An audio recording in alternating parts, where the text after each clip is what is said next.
I was playing pool with Bob tonight. Boy, we've been there. We're playing 14-1. I'm supposed to mark. We play 9 ball, 8 ball, and 14-1. That's first to 50, and you have to mark down your score. You have to call your shots, and you got to get in the kitchen when you scratch. Well, we've had our ups and downs. We've been playing pool now for almost 20 years. Me and Bill's been playing for 40, and Bill saw me playing pool at 12 in Paul's Recreation. This is what happened. We're playing pool, and we just started the 14-1. I think it was my second game of 14-1. And when you get your balls, you count the ones on the table, and then you minus it from the 15 on the rack. And if you leave one on the table, that's your breakout if you're lucky. Maybe sometimes you can't see it. It's a cool game.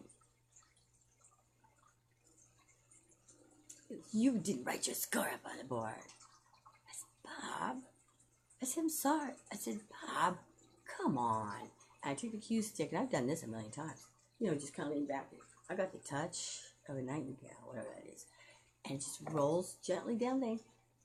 And then his response was, oh, now you're trying to break Bill's pool stick. Oh. Bill's ex-girlfriend, who never moved out, and only tried to kill him the whole time. Every woman that moved in there tried to kill him. Except for me. Now I feel like killing him now because they didn't succeed. Oh, God. She comes flying out of the room. Her name's Cynthia, too. There's a cell phone in her hand. She's going to call 911. Now, there was no yelling or screaming. Bob's got a heavy voice. And I said, Bob, come on, man. And here she comes flying out of the room like she's going to call 911. Really? She's never played a game of pool in her life in that room, in that house. And that pool table's been there for he's had the house. We bought it in 85. It's falling apart, it's dusty, he's getting old, but okay. So he goes tonight, he goes, well, Melody, I'm kind of like your brother-in-law. I said, wrong. And Bob, I'd much rather have you as a friend. If that's what we are. Weird friendships with people, what you want to call it that. I said, I want to kill my brother-in-laws. You don't want to be them. I got enough brother-in-laws trouble. I'm the matriarch of this family just because you boys got dicks. Your last name ain't Klein. You should just shut up and sit your dumb asses down. Now, my sister wanted to marry a rich man. She was dancing on a pole. Oh, little cutie pie, the Republic Steel right across the street from a strip club. Are you the fuck kidding me? What garbage. Oh, the men like to go down there. I saw the women sitting on the seat. They had these little skimpy underwear on. And then you men come and sit on there. And then you want to say, oh, well, honey, what's for dinner when you get home? Not your nasty ass. You ain't sitting your nasty ass on my table ever again. I like that. Nasty ass. You just shared it with all them other. And my sister, I saw a heroin girl in there, man. She had a Kmart bra and a pair of Kmart underwear. That's no protection on my seat. I had Carhartts on. Not the girly kind, canvas, brown. And they look like they've been used, because you men don't know how to use your Carhartts. Rugged as the men who wear them. Well, as tough as the girl who wears them out. Gotcha. Carhartts, kiss my ass. Told you that. And no, you didn't. You let some dumbass bitch win who's wearing a pair of jeans and guy picking her up and slinging her over a hay bale. There's my competition.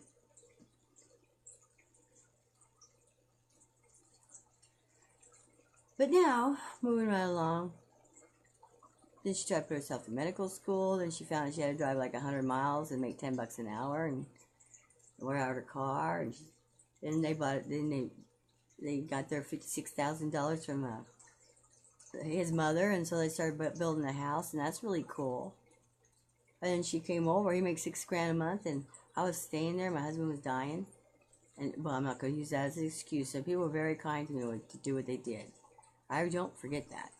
And I do not talk about Joe's mom there. I love her. I wish I could have spent more time with her. Joe's sister helped me get my money. I haven't forgot that. I still owe you a dinner. I'm so sorry. I got so sucked into this. Running around trying to... Thank you. I'm not... His family has nothing to do with that. Or this. But a man has to stand on his own right. And Nancy, thank you. Velma, Carl, Art, who passed. I don't even know if these people are still alive. I don't even know if my sister's alive. Claudia, I didn't even know this. This is how I'm sprung on. Well, I said, Claudia, I wanted Claudia to spend some time with me. But she didn't have no time to spend with me. I moved 20 miles to come home and spend time. My own sister said, Melody, we're going to have a girls' night. And and we never had no arguments or anything. Like, just seeing a scooter. Oh, gosh. Okay, let's forget about her. I took her lunch up to dinner. I thought, well, we'll hang out and maybe take a ride to the mountain. Never. I lived there 2 months. She never came to see me. I said, well, I got something better up my sleeve. I'm going to lay you off for 2 weeks. So now you don't have no excuse. Guess what? They laid her off for 3 months or 2 months, and then she was fighting for a job, and then I just wanted 2 weeks. She always has to be a little narc at work. I don't know what her problem is. People don't like her because she's funny and she says stupid stuff like me, and we're the Klein family. Boys, back the fuck off. The men are all dead. Our father, which is not the one in heaven, probably. Not yet anyway. Yet. And my brother are both dead. I'm the matriarch of the family. Mom never could take care of her business. She couldn't even fucking wash dishes. I was her maid.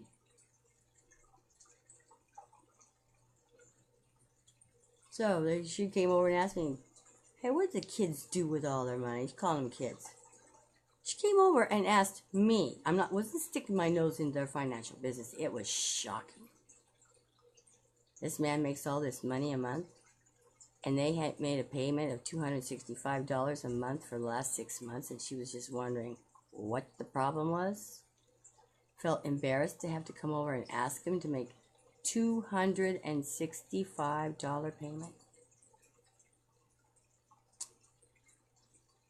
Then, when Joe got divorced, his dad gave him $7,000. And he says, alone, Joe. You're a man, you got a family, and you get divorced. So Joe just ran out and fucked the first fat Mexican chick he could find. Has got 5 other kids and sued every man. She's got more child support coming in and on catering. She just sits on her ass and spreads them legs. And apparently he found that hole, sniffed it out, so knocked her up and got 18 months right off the bat. My sister marries him and finds out he's got 18 years of a child. So she wants to go see the kid. Can't. So she wants to get $60 for her own kid that she was pregnant with, and they can't. No, Joe's too busy fucking all these girls and everything, and then he can't take care of his business, so his dad, after, 8 years? Not a penny for him? The man can't take care of his business, and I don't like doing this. But you know what? I was in shock, because I knew this man.